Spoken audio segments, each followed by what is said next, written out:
In our last session, we read a letter from a veteran who had just returned from Iraq, and he wondered how real love could address the horrors he had seen there.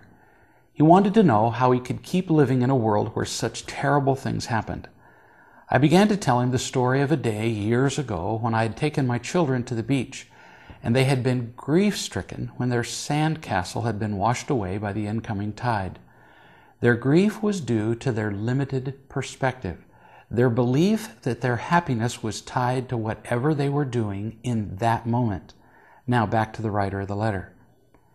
In contrast with my children, I did not become upset when the waves began destroying the sandcastle, because my perception of the event was quite different from theirs. First, I knew they could have fun doing many things, not just building and protecting that one castle.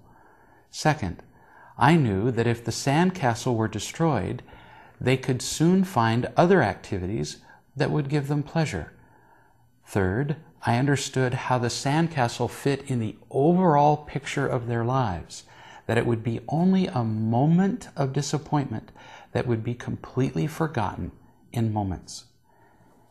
If the overall purpose of our lives were to build and maintain a single sandcastle, the perception of the children toward their misfortune would have been justified.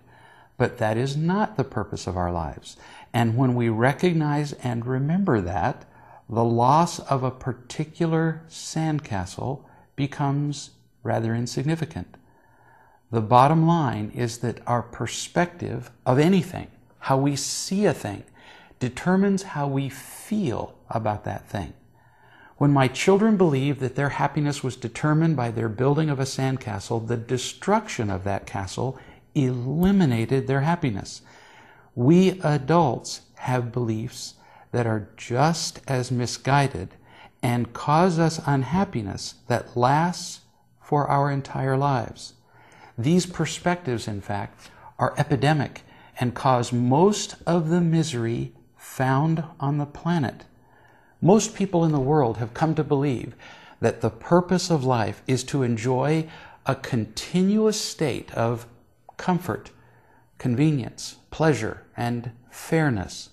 With that belief, with that perspective, many situations such as sickness, disability, poverty, and racism become intolerable, and certainly war would be a tragedy of unspeakable proportion.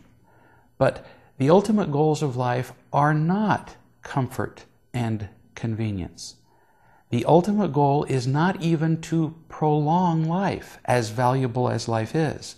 Rather, our highest purpose in life is to know genuine happiness, which can be achieved only as we feel unconditionally loved, and, more importantly, as we share that love with those around us.